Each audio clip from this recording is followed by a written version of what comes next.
This is the Talkin Bout the Hoosiers podcast, presented by HoosierIllustrated.com. Hello, ladies and gentlemen. Welcome to the Talkin Bout the Hoosiers podcast, presented by HoosierIllustrated.com. We have a full show today as I'm joined by my co-hosts Alec Lastly, Kyler Staley, I'm Drew Rosenberg, and today on the show we have an exciting guest as former Michigan basketball player, Full Ride Network founder, and Big Ten NBA draft and college basketball content creator Ant Wright is here to talk some IU hoops. Thanks for joining us, Ant. Thanks for having me. Appreciate it. I'm going to throw it to Alec to start. Alec, I know you got a lot to talk about with IU basketball, especially right now. Yeah, I know. I mean, we've obviously had a eventful 2 weeks on and off the court, right, for Indiana. Had a couple stories up about kind of lack of leadership, lack of discipline, stemming from, right, Xavier Johnson to, in my opinion, even, parts of the coaching staff as well. But, from someone who covers the conference as a whole, someone who's obviously very entrenched to the Big Ten, just overall thoughts. Where do you see the program right now? Obviously, recording this January 24th, right? Typically at this point in the season, you want teams to start gaining some momentum, playing their best basketball. Not what Indiana's currently doing. I mean, just overall thoughts on the program at the moment. This is definitely a down year, and there were some big misses in the portal, I think, and I think you're really starting to see that. We've seen holes from the beginning, and I know Indiana was winning. We saw that, but this shouldn't be a surprise to people who pay attention, to people who like, especially if you interact with me daily. Like, none of this is surprising at all whatsoever. And it comes down to the backcourt. X has not been good enough. Hasn't even been on par with where he's been, and it's maybe because of injuries. Is he 1 foot out the door? Is he thinking about other things? Is he still thinking about, hey, let's get better? Or is it, hey, what am I doing next? Like, what's my next step here? Trey Galloway hasn't been consistent enough. Gabe has come in and, he's done well, but you want to see what Gabe has done and compound that with the seniors doing what they're supposed to do, right? Then I think you see a much more respectable backcourt. But right now, I would say they have probably bottom 3 backcourt in the Big Ten, I would say. And that's no disrespect, but they do go by how their front court is playing. And there's nothing wrong with that. The only issue is this is a backcourt game. Like, you win with how your backcourt does.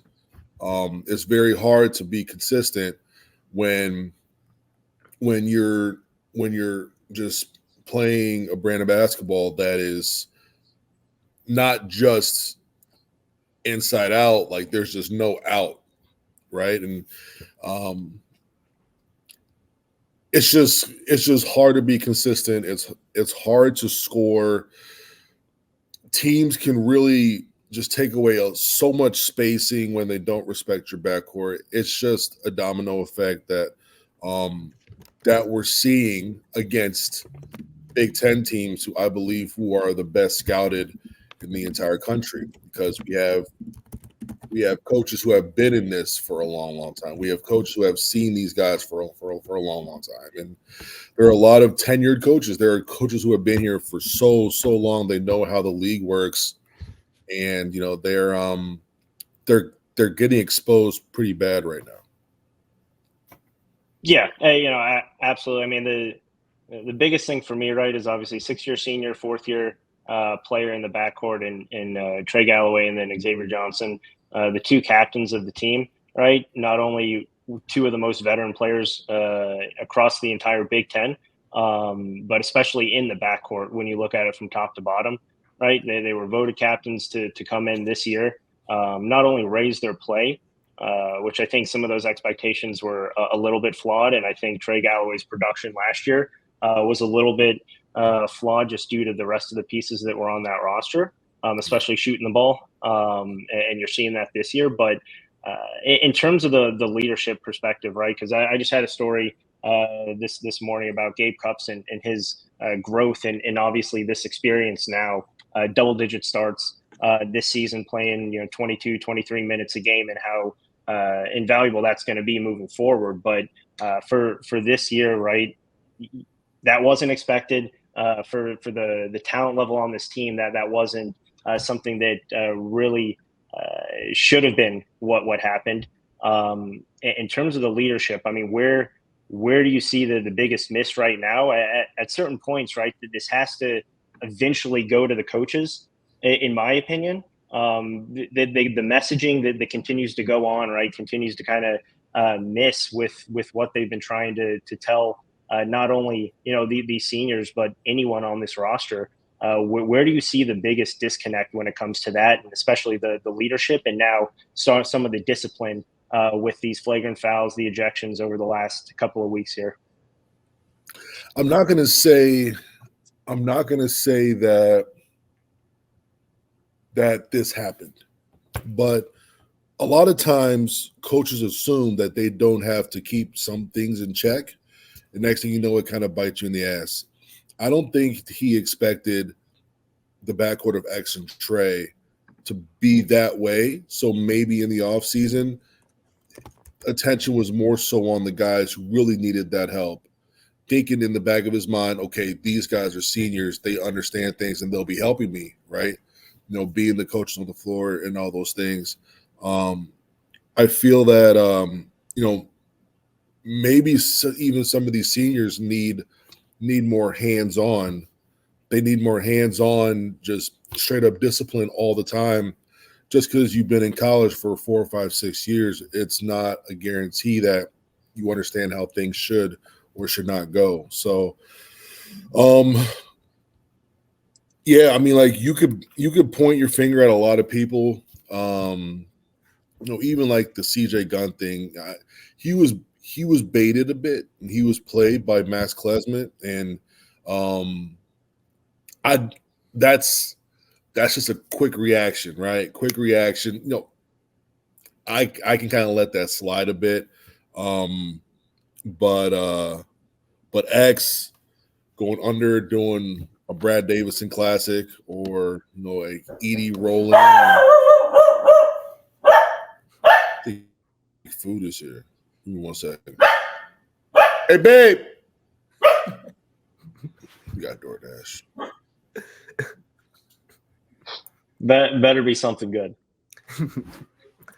DoorDash, big scam though. Is it a big scam? I don't know. I mean, those prices, man. You got to get the Dash Pass. Man, it's convenient though. Jeez, it's super convenient. Alec, we got to work on getting a DoorDash sponsorship at this point. Man, tell me about it. Walker! Some 4-year-old to like get the food at the door.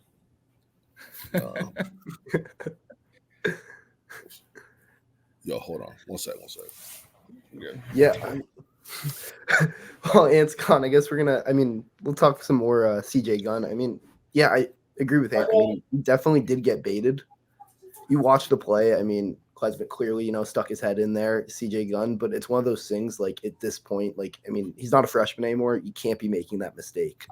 Like, right in front of the ref, right in front of the Wisconsin bench, it doesn't matter if it's a slight elbow, as minuscule as that was, in front of the bench, that whole bench is going to jump up. The ref's going to see it right away, and he really gave the refs no choice, because the whole thing with flagrant 1 versus flagrant 2, is it a basketball play? It's not a basketball play, whether it was he barely hit him, which, I mean, he really didn't hit him hard, but it's not a basketball play, so you leave the refs no choice in that situation. Well, and I also think it's a big learning lesson for CJ.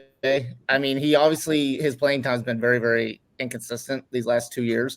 I think that's fair to say right now. So there hasn't been a lot of times where he's been in these types of scenarios. Now, it is rare to be in that type of scenario, no matter how many minutes you're getting. But at the same time, he's just really got to learn from it. And I think Don Fisher even touched a lot of times this past week and everything. But it's just something CJ's got to learn. And, he can't let it happen again, obviously moving forward. So.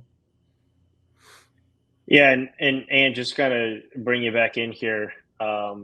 We've seen you've been a big proponent and pretty vocal about getting CJ Gunn more minutes, right? Especially with some of the inconsistencies and the lack of playmaking and shot making in the backcourt and on the perimeter.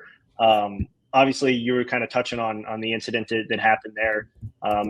With this backcourt, where do you see the best combination happening moving forward now that you're at least fully healthy with that kind of core group of 4 or 5 guys? Obviously hasn't been super effective and efficient in any rotation there, but where do you see that group being most effective moving forward? Play 3 guards more, play Gabe more. Honestly, I think that's kind of where it lies. Play Gabe more, play 3 guards more. When you're playing 3 guards more, you're automatically going to be playing CJ Gunn more. I think he just wants to go out there and just give energy, and I think that's what this team needs a lot, especially on the perimeter. Whether his shot is hitting or not, I don't think you want him to always hit, but I just think his energy is very infectious, and I think he's out there to play defense at a very high level. I don't know who else has that mentality right now for Indiana. And if that's nobody, then that's going to be a big problem when you're already lacking in the backcourt anyway. So I do want to see CJ more, but I think with more 3-guard lineups, and I think with more and more Gabe. I'm not sure what he's playing per game, but it probably needs to go up to 30 minutes a game.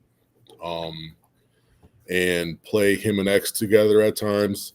And X should be playing about 15 to 18 until he's proven to be, the high caliber player that people were talking about before the season. Yeah, I agree with that, right? And my article that came out today was, and I've been a big proponent of playing Gabe Cups as much as possible. The energy, the IQ, right? The one knock is obviously his ability to score, at least at this point. He wasn't known as obviously a big time scorer or shooter coming in, but I think some of that, especially from the fans' perspective, has been kind of heightened and emphasized a little bit more just with the lack of playmaking from this roster, right? But so if you're playing three guards here, I assume, right, you're moving McKenzie to the 4 and playing Malik at the 5, or how are you divvying up those minutes? Because that's the other thing. And that was what I was talking about before the season, was they need to play McKenzie is a 4. He's not a 3. And then I would say, but at the same time, who are you playing less, right? You can't play 6 guys on the court, so you got to figure that part out as well. So yeah, that's kind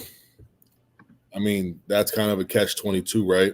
It's hey, you need to be better in the backcourt. You need to be quicker on both ends, but your bread and butter is your front court, and that's including McKenzie. And McKenzie's done. He's improved so much this year. But the 3, 4, and 5 can't create.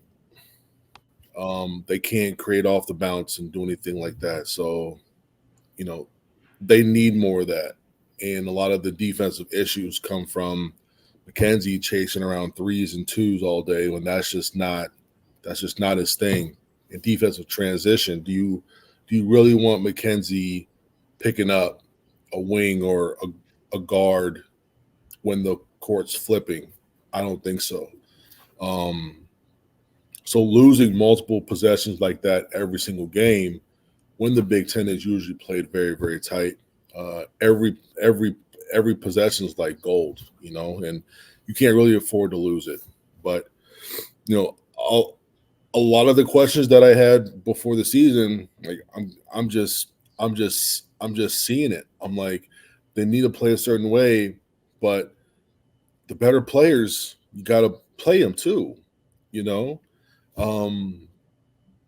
they need to just slow the ball down, like get into rock fights every game and just be, run continuity for 28 seconds and then go in the last 7 seconds, really shorten the game, really play this grinded out style of basketball that Wisconsin used to play in like the Bo Ryan days. Like, should you go to that? I don't know, but the personnel right now, you can't just go through your backcourt just because you need to. I don't know. There's so many problems, and we're at the end of January. We're at the end of January. And, I really don't have an answer. I just see issues that need to be fixed. And a lot of those issues that need to be fixed are like on a tightrope where one gets fixed, the other one becomes more an issue. Then it goes, you know what I mean? And it's really hard to fix this one issue where, where both issues are solved. And that's really the hard part about this. That's really the hard part about this. And yeah, man, I don't know. It's just a mess. I kind of want to switch over to coaching just a little bit here, specifically with Mike Woodson. So obviously the Indiana fan base, very, very passionate fan base. I mean, we all know that, the way that they act and, they want to succeed at the highest level. Been a lot of talk lately, the Indiana fan base, a lot of them calling for Mike Woodson's job.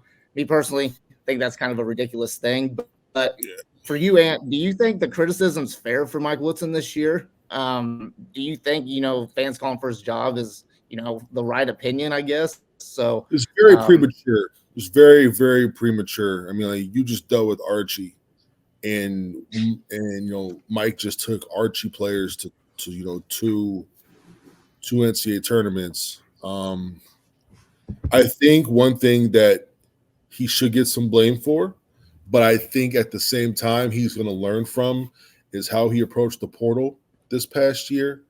There were guys that he really wanted, but he went all in on a couple guys when he should have been sprinkling a little bit more out, spread it out a little bit more. And, the transfer portal it's brand new, right? I know it's been a couple years, but coaches are still trying to learn how to navigate it, right? Like how do you value a transfer? Not every transfer is the same. Like, what does Kansas look like if they went all in on Dalton Connect and not Timberlake, right? How does that roster look now? What happens if Indiana picks up Jordan Pringle and Dalton Connect? Well, how does that, like, where are you at now, right? Scary stuff. Like, Dalton Connect, I thought he was going to be player of the year, but Edie's doing crazy stuff. And I think odds are Connect is second for the Wooden Award. His last 4 games, he's put up like 130 or 40 points combined. It's nuts. I'd sprinkle RJ Davis in there. But yeah. RJ's been playing all right. RJ's been playing all right, but I mean, he's not really a prospect for me. So I always automatically take off points if you're not a prospect. I'm sorry. No, but it's RJ's been playing great. He's been playing great for North Carolina, but I mean, I just think Woodson has to learn from his portal mistakes. He's got to get guys who are going to immediately impact this team. Anthony Walker, he's that added depth. He has had a couple good games. Was that an immediate impact? No, he added to your bread and butter already. Like, they needed to go out and get a high dynamic guard. They need to go out and get a scorer. They need to go out and get someone who can create, who can demand defense to know that he's on the basketball court.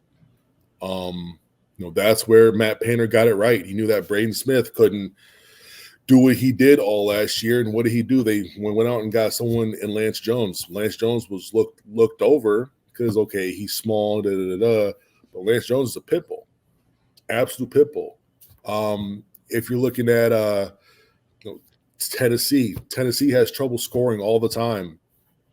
Went out and got Dawn Connect. Wisconsin, trouble scoring. They get stagnant. They can't score for 4, 5, 6 minutes. Who they go get?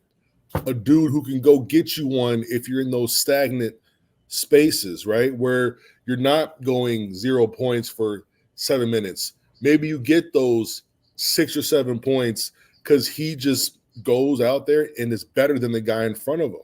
AJ Storr.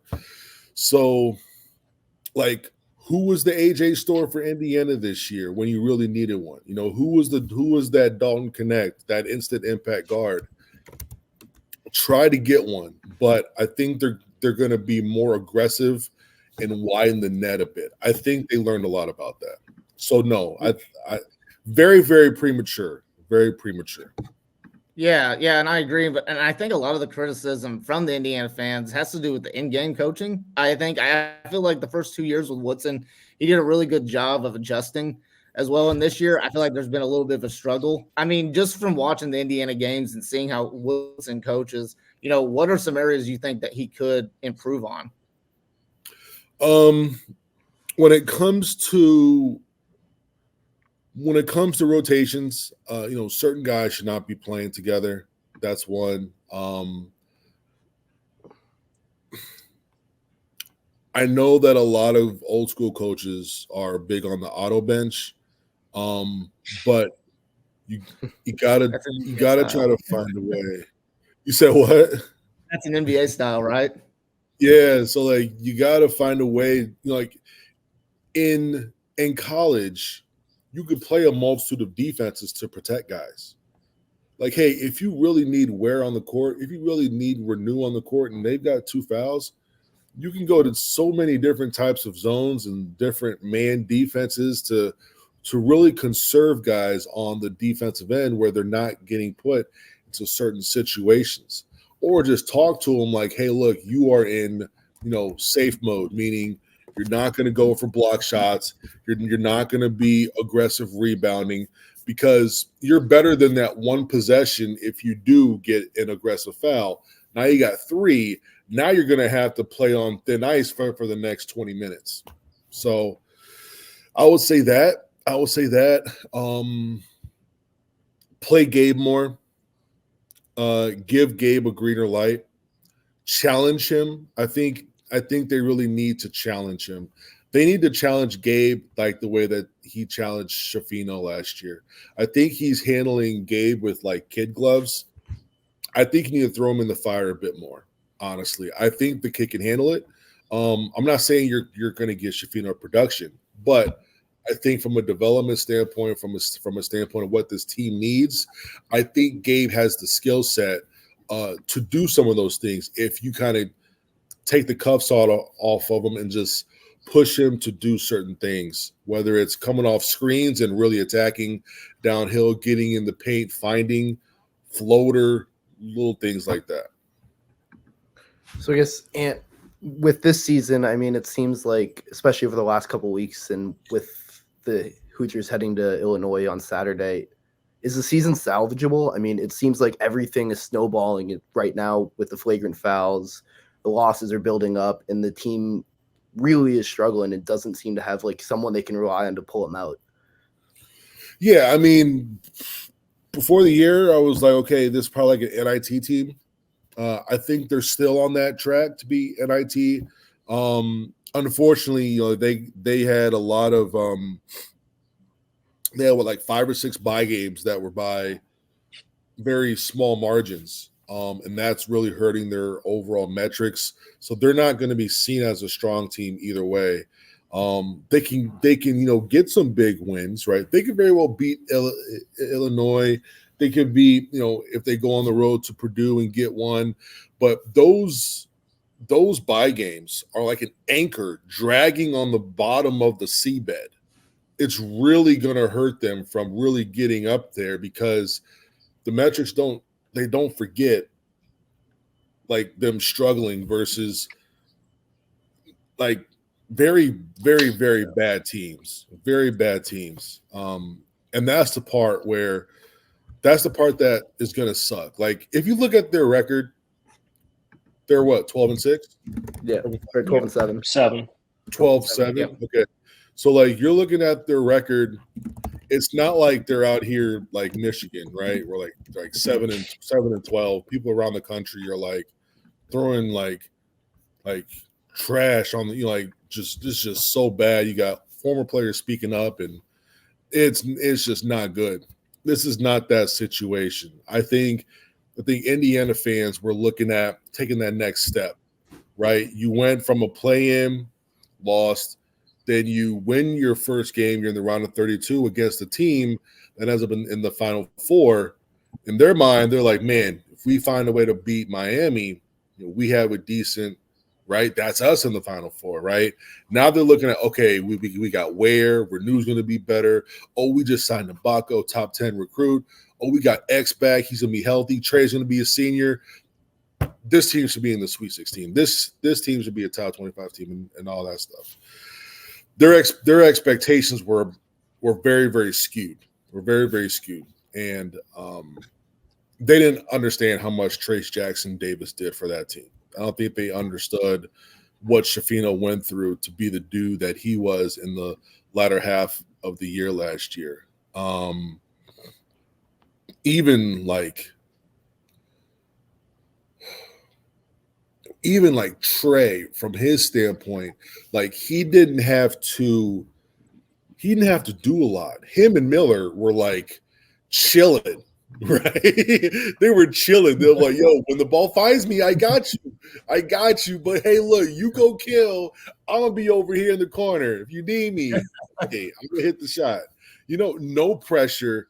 But now Miller's gone, right? Shafino's gone. Trace is gone. Renew has kind of came into the I'm alpha, right? Trey is still in that I don't know how to be alpha guard. I need to be set up still. And I think from a mental standpoint, he wants to do more. He's trying to do more, but the timing of some of these things are a bit off. It looks good sometimes, and sometimes it's like, yo, what's going on out there? And I don't know, man. I don't know. It's rough. It's rough if you're an Indiana fan, because I feel that, when was the last Final Four? Was that 2002? Yeah. Yep. That's 20-something years. That's 20-something years, man. That's like Illinois, Purdue level of. I know Purdue's been like 40-something, but in terms of like basketball schools, right? I think Illinois, Indiana, Purdue are all basketball first, and that's way too long that you haven't been to a Final Four event. Like that's way too long. That's way too long. And I think that's also rubbing Indiana fans the wrong way. And then they see Florida Atlantic go. Ugh. Right? With the former manager, with the former IU manager. With the former IU guy, Dusty, and it's just like you're just like, really? Like it's not that hard. It is extremely hard, but you're like, you need some luck, right? You need some luck. You need some good things to happen to you. But you see FAU make it, you see San Diego State make it. You're like these schools aren't bigger than us. Like why isn't this going the way that it should? I don't know. I just think people need to just relax and understand that it is a process. It's a process. And yeah, NIT is what I kind of expected coming into it. And NIT is kind of where I see it, honestly. And the Big Ten's not that good this year from like a standpoint. Like I'm seeing like maybe 6 bids. Not like a 9-bid league year. No, definitely not like a typical year, right? Where you can, salvage a poor season like this at this time. You touched on it with Trace Jackson Davis, right? I mean, I think what he was able to mask in some of the massive holes, not only obviously offensively, but even more so defensively last year and the year before in Mike Woodson's system, I think it has really kind of shown up this year. One interesting part, though, we hear from Mike Woodson every Monday on his radio show, and he talked this Monday about how the messaging specifically defensively just hasn't really hit home with these guys, and he really stressed that the last 2 years I know it works because the last 2 years what we ran worked, right? And at some point though, some of that has to get changed up. No, again, when you're over midway through the season and things obviously aren't working. I mean, is this too much just trying to kind of fit a square peg in a round hole of this roster construction and trying to force it to work when it's clearly not going to do it? Or do you think it is, his system definitely works and these guys just aren't either good enough to do it, or he just doesn't have the pieces to mold together? Is it kind of that Brady Belichick effect where you have to have both, or is it just one or the other? You know what? It could also be Woodson knowing what his vision is for the Indiana program. Like, hey, should I give up my vision just for the next several weeks, then get back to it this summer? Or should I make sure that guys like Gabe, Jakai, who's not playing this year, guys who are going to be back next year, who are like get them ready, right? Because it's like a rock and a hard place. Like it's like what you want for your team.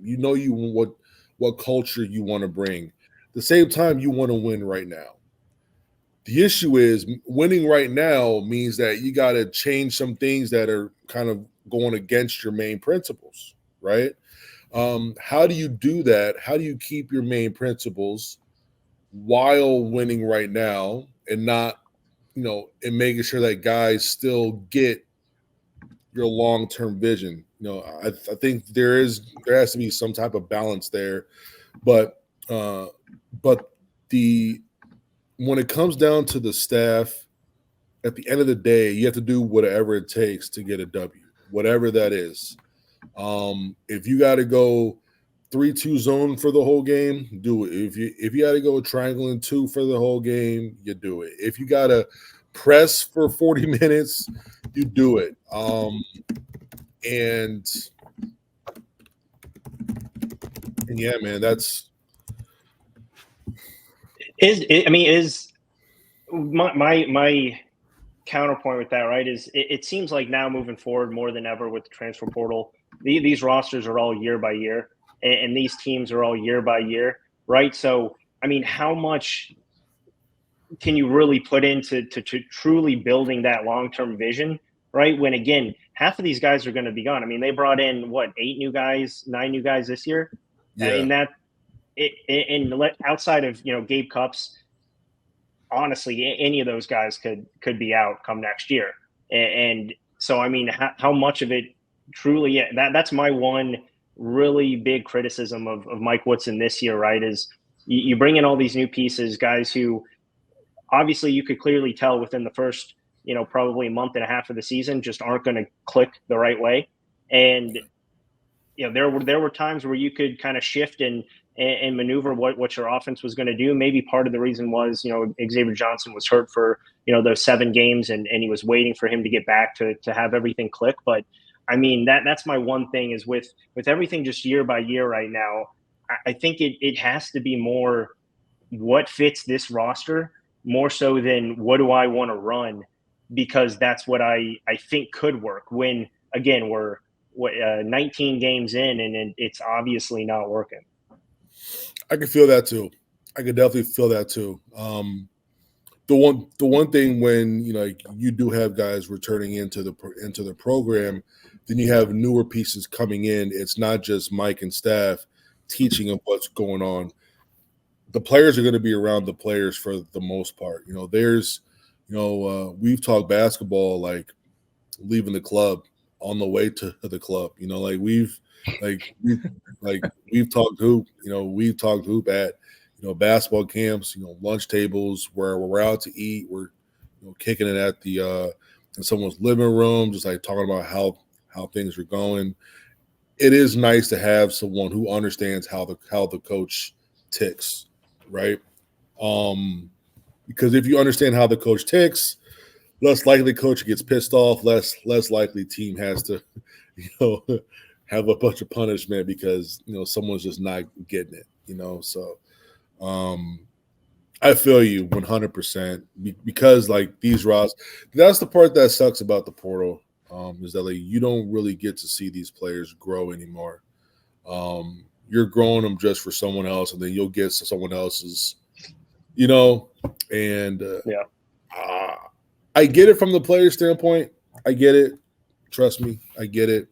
But from a fan standpoint, I'm watching Iowa, right? They got like Dembele, they got Baby Sanford, they got Owen Freeman, Brock Harding, and that's my favorite freshman class. That's my favorite freshman class this year in the Big Ten. And I like had to catch myself. I'm thinking like, man, this team's going like these guys are going to be all right when they're like juniors. So I'm sitting here like, that's not a given that they're even going to be there. Like even if they're good, right? It's like growing up that never happened. The best player from like 2014. Only reason if they're not on the roster is because they go to the NBA, not because they go to UCLA. Right? Not because they go to Texas, not because they go to Florida State, because they're AAU coaches. Or that's another thing, dude. You need to talk to some of these AAU coaches. You need to talk to some of these AAU programs because they are shopping these kids in the background like it's Amazon. Don't get Kyler started on AAU. It's crazy. It's a grind. A lot of these programs, man, because they have a lot of connections, because they got a lot of kids come through. They know staffs from all over the country. They call, hey, yo, Tom, so-and-so's not happy. How much you got for him? Okay. All right, cool. Holla at you. Hey, Billy, they offering this much over there. How much you got for him? All right, cool. All right, it's what, January 24th? All right. As soon as they done in the conference tournament, I'm gonna give you a call. Then they're gonna hit the portal. That stuff is going on everywhere. It's sick. It's so sick. But it's such a business now. It's such a business now. And a lot of these guys are getting kickbacks off these kids' deals. It's crazy. It's crazy. It's so crazy. So yeah, I guess with the portal, I mean, or Kyler, I know you wanted to talk about Trent Sicily. Yeah, like you talked about AAU, a guy that I've been watching for the past few years, Trent Sicily. I've seen you tweet buy stock in Trent Sicily and stuff. We still buying stock in Trent Sicily. In the seventh grade. In the seventh grade, I was like, oh no, 7th or 8th grade. I said like Trent Sicily, like you're welcome if you're a Heidi one coach following me or something like that. And sure enough, like he's a high major prospect. Where's he going? You guys know? As far as high school, or where do you think he's going college wise? College wise. I mean, obviously he's still undecided. I feel like every Big Ten team's involved with him, but I mean, I don't think it's out of the question to say Indiana's probably the favorite, right? And I'll say that just because you don't see a recruit at more Indiana games than you do Trent Sicily. So, honestly, it could probably be once a month at least you would see them. And, as many times at this point, at this time, Brian Walsh and, Mike Woodson, those guys have made constant visits, down in Santa Claus, Indiana, to see him. So I don't know. I mean, he's a special player and he's just getting better and better. And me personally, next year, I think when he's a senior, he's got to be, as long as he's in high school and doesn't transfer to a private school or anything, I think he's probably Mr. Basketball favorite. And that's the that's the big what if. Did you see the McDonald's roster? Yeah. There's like five public school kids. 5 of them, I think. If One of them that. Yeah, it's like 5 or 6. It's like there was like there were more McDonald's All-Americans from prolific prep in Montverde than there were public school kids. Yeah. And Montverde had only three per roster though. Only 3 per. Yeah. What do you think about that rule? Could have had 5. Yeah, but you can't do more than 3. You can't. They cap them at 3. That's archaic. Ridiculous. That's archaic. That's archaic. Yeah, Austin Newell can just the fact that Austin Newell's not a McDonald's All-American is just feels wrong to say. Blame Cooper Flag for reclass. Yep. Hey, that is true. Yeah, that's the thing, Montverde. You got to look within your roster. The Cooper Flag. That's the guy right there. That's the reason. Cooper could have waited to reclass until after the team was announced. Okay, I'll reclass now. I'm not going to take this from you. But as soon as he reclassed, someone's spot got taken. Yeah, I mean that's what happens. Those selfish guys go to Duke. I mean, what can you say? Facts. Stealing the spotlight. Absolute facts. So I guess, Ant, we talked a lot about the offseason. Woodson needs to improve in the portal. Where do you see this program? Where do you see Woodson going from here into next year? I mean, we already have Liam McNeely's already committed, waiting on the commitment of Derek Queen between Indiana and Maryland. But what do you think Woodson needs to do in the portal and in the offseason heading into 2024, 2025? Guards. Get some guards. Point blank, period. You got to hope that, Ja'Kai is healthy and good to go because he's very athletic. He's explosive. I think Indiana fans are going to love him. But you got Gabe, you got Ja'Kai. Got to hope CJ comes back. Trey has another year as well, too, if he wants to do that. Do you see him coming back or do you see him going portal or do you he's definitely not going. Yeah, he's definitely not. He's not leaving to go elsewhere. He's beloved. I would envision him coming back most likely. He's a fan favorite here. No chance he's. Gotcha. And probably got a starting job again. So that's hard to beat him going somewhere else. Yeah. And honestly, me personally couldn't imagine him in any other jersey at this point. So just with Cubs, Galloway. You would think. With all those guys true. I didn't imagine him going to see in another jersey, but then we see him in the Cincinnati jersey, so we'll, it's hard for me to say that. I guess. Lord comes up the court, hits Trey Galloway for 3. Yeah, y'all would be losing your mind. Oh man. With the returning guards, do you think it makes it harder to bring transfer guards in? I mean, I was seeing something a couple weeks ago talking about how this portal Woodson was looking at some guards, but it made it tough with Xavier Johnson and Galloway coming back. Right. I don't, no disrespect to those guys, but if you're a good guard and you're looking at Indiana's situation, you have a spot. You have a spot there.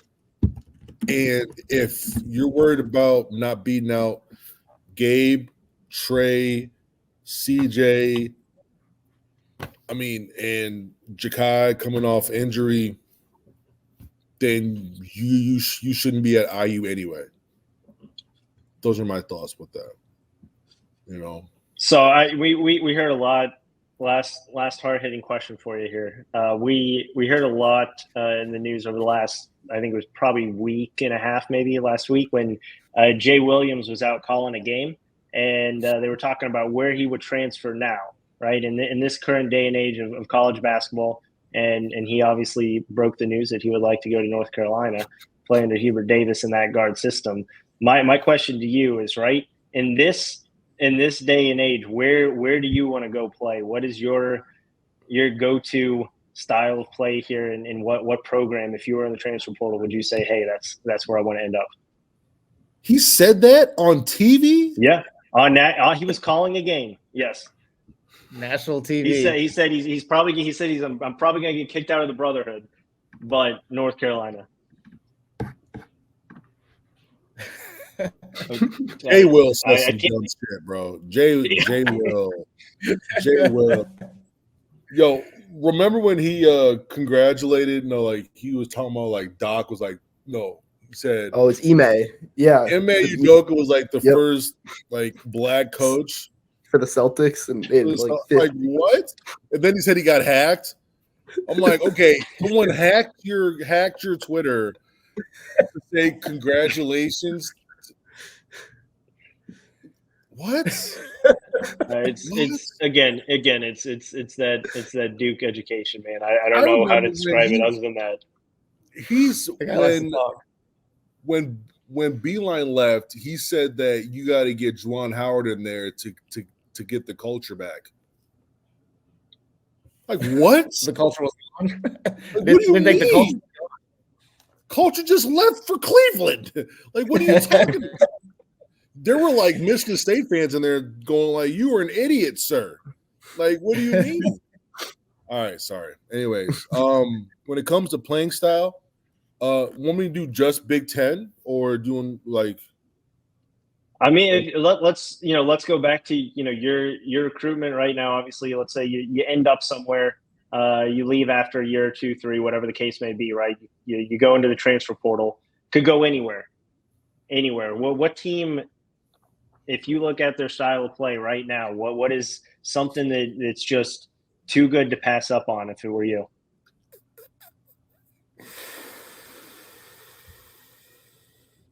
I'm gonna keep it Big Ten.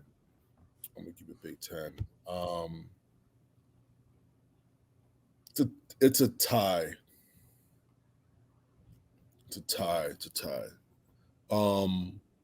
Tie between two teams. Who do you think I'm gonna say? I think Purdue. I would probably say Purdue, and then I mean, I don't Maryland maybe, right, because it's somewhat close to home there in the DMV, but I don't think you'd like their style of play that much, especially with how you talk about Dante Scott. Either he is a fan favorite because of all of his makes, or everyone wants to hate him after all those misses, right? It's one or the other. I don't know. I would say definitely Purdue, and I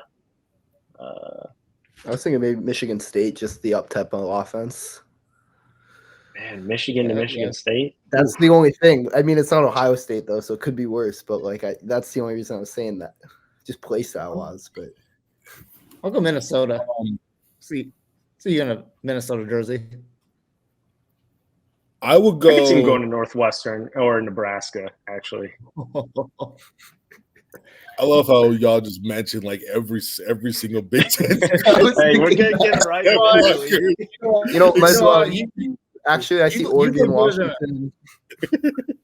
You look good in a script Indiana jersy. That's what you'd look like. A good script Indiana. Oh no, what? I bet you he's going to Illinois. Oh no. You know what? Nebraska and Illinois. First try. Alec named every school. Then he's just like, "Oh, got one. There it is." Nebraska and Illinois. Illinois because kind of less the guys loose, and especially like my position is very like Marcus Damask, Luke Goody, like that type. And then like Bryce Williams for Nebraska, just so much freedom. And I was in college, JB is a great coach, man. Great coach. But, I had to go to my corner, and then catch the ball, sweep it, move it. And, there was no, it was very, very structured. Very structured. It's like you didn't cut unless you were told to cut. And if you do cut, you get to chase the player that goes to his other way and all those things. It was a very, very complicated motion.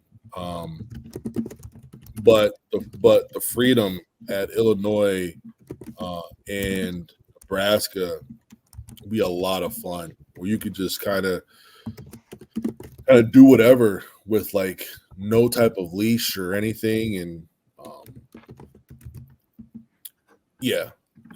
Nebraska or Illinois for sure.